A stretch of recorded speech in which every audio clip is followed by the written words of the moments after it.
Imagine waking up one day and being told that you need your husband's permission to get a passport. Or that your husband forcing himself on you is not considered a crime because, well, you're married to him. Your Lord, I told him not to release me. Okay. And then what happened? I don't know what happened. You heard he started shouting. It's okay. My Lord, let me tell you. Don't tell us. Sounds crazy, right?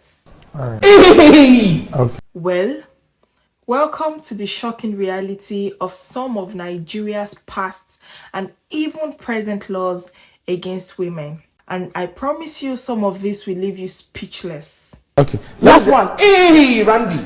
The truth is, there's been some sort of progress, but we still have a long way to go.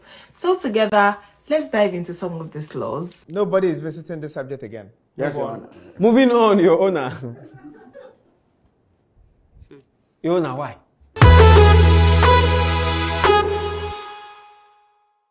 Hello, sweet people, and welcome to Grow with Nifi. If this is your first time here, a big fat hug for you. And if this is your second, third, fifth, 20th, whatever time here, I do not take it for granted. I can't say it enough. I appreciate you and I'm very grateful for you. Still in the spirit of International Women's Day, today we are going to be looking at some shocking laws against women in Nigeria. Some sound like a joke, some sound unreal, but the truth is they were a thing and some are still in existence. So let's look at them together.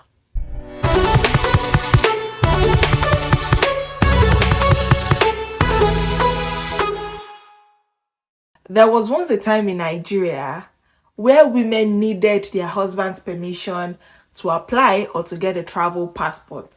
You could not just walk up to whatever place and say, I need my travel passport. It's a guinea from where to where. This girl got nerves.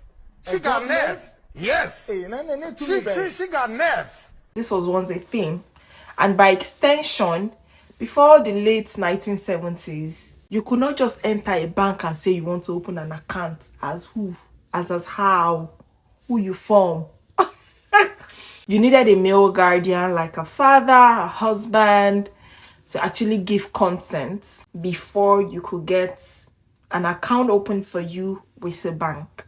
Look at me and my husband. We were once separated, but now we are together. This was a thing in Nigeria. Sometimes I wonder whether I'm living in the, in the right country or what. Also, there's inheritance law that left women with nothing. Yes, in some parts of Nigeria, especially under the customary law, if a man died, his wife inherits nothing. His property or whatever he leaves behind or left behind would automatically be transferred to his sons or his male relatives. Okay, we shall see. And in this case, some of these wives are forced to marry their late husband's brothers. Imagine building with your husband for years and then, this further explains why it is important to have a will before in Nigeria. I have a video about what happens if you do not write a will before you kick the bucket in Nigeria. I'll link it to this video below. So tell me, if this is not daylight robbery, what is it? Now let's talk about the ones that still exist and will shock you. You think we've left all of this madness in the past, right? Wrong. Child marriage is still legal in some parts of Nigeria. According to the Constitution, 18 is the legal age of marriage. But here's the catch. Some states in Nigeria, under Sharia law that they adopt, child marriage is legal. What this means is that a young girl of 12, 13 can be forced into marriage. And it is legal, technically. Wild, right?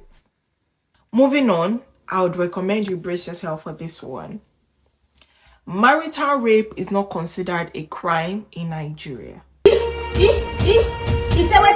If a husband forces himself on his wife, it is not considered a crime or rape.